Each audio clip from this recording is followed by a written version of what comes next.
এটাই আমার শেষ ভিডিও, আর মনে হয় ভিডিও আসবে না।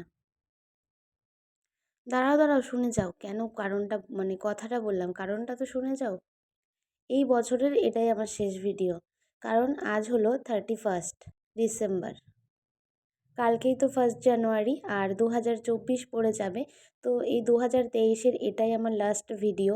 তো মন মেজাজ একটু ভালো নেই, তার সাথে শরীরটাও ভীষণ খারাপ। তো ভাবলাম যে বছরের শেষ দিনটা ভিডিও করব না, সারা বছর ভিডিও করে এলাম, আর শেষ দিনটা কেন অফ দেব, যতটুকুনি পারবো ততটুকুনি তোমাদের সাথে শেয়ার করব।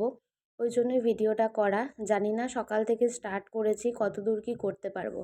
আগের ভিডিওতে তোমাদেরকে বলেছিলাম যে পাশের বাড়ি এক জেঠু মারা গেছেন, সে স্ট্রোকে মারা গেছেন। ওই জন্য না মনে ভীষণ বড় একটা ধাক্কা খেয়েছি, এত মনটা কষ্ট হচ্ছে, মনে হচ্ছে নিজের লোকই আমার হারিয়ে গেছে। আর আজ থেকে প্রায় 7-8 বছর আগে আমার বাবাকেও কিন্তু এই এরকম সকালের একটা দিনে আমার বাবাকেও হারিয়ে ফেলেছিলাম। আর সেই দিনটা বারবার করে মনে পড়ে যাচ্ছে, সেই দিনের সব কিছু সকাল থেকে যা ঘটনা আমাদের সাথে ঘটেছিল সেটাই মনে পড়ে যাচ্ছে। তো শনিবার দিনকে উনি মারা গেছেন ওই জেঠু, আর ওনার মেয়ে যেহেতু বাইরে থাকে, মানে বিদেশে থাকে অনেকটা দূরে, মেয়ের আসতে আসতে সময় লেগেছে, ওই কারণে ওনাকে হসপিটালে মানে আইস রুমে রাখা হয়েছিল। যেটা সবার কথা আর কি, যে বডি তো আর বাড়িতে রাখা যাবে না, যেহেতু মানে মারা গেছেন, তো মৃতদেহ বাড়িতে রাখা তো আর যায় না। ওই জন্য ওরকমভাবে ব্যবস্থা করে রেখে আসা হয়েছে। আর ওনার মেয়ে আসবে রবিবার, তো রবিবার আনা হবে।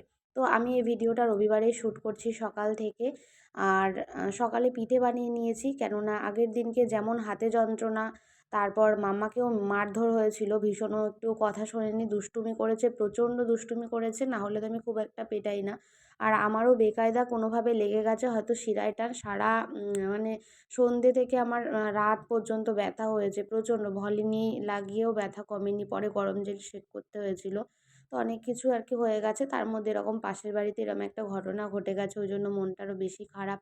একটু ইচ্ছা করেনি কাজে মন দিতে, আর যে কোনো কাজ দেখবে মন দিয়ে না করলে ভালোও লাগে না। তো ওই কারণে রেখে দিয়েছিলাম যে ঠিক আছে পরের দিন বানিয়ে তারপর দেবো। ওই কারণেই সকাল সকাল পিঠে বানিয়ে নিয়েছি, আর তারপর ওর বাবা বাজার নিয়ে এসছে। তারপর আরেকটা কারণ বলি, 30 তারিখ আমার পাপা রাতে বাড়ি এসছে। ও গেছিলো মানে 29 তারিখ গেছিলো, আর 30 তারিখ চলে এসছে। তো এই 31 তারিখ থাকবে, আবার কিন্তু 1 তারিখে চলে যাবে।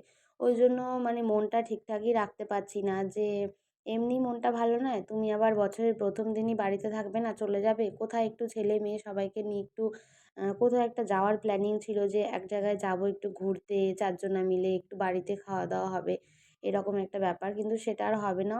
বলল যে আমার তো টিকিট হয়ে গেছে, কিছু করার নেই। তো আমি ঘুরে আসি, এসে তারপর তোমাদের না হয় একদিন ঘুরতে নিয়ে যাব।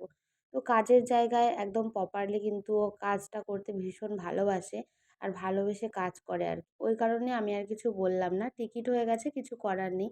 তো ওখান থেকে ঘুরে আসুক, কাজকর্ম করে আসুক, তারপর আমরা না হয় যাব। আর আজকে রান্নাবান্না তেমন কিছু হয়নি। ওই যে মানে সকালবেলায় ওই জেঠুকে নিয়ে এসেছিল।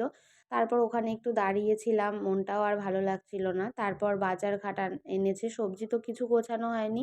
শুধু মাছ মাংসগুলো ধুয়ে পরিষ্কার করে রেখেছি, 1 সপ্তাহ থাকবে না বলে আমাদেরকে বাজার করে নিয়ে এসে দিয়েছে।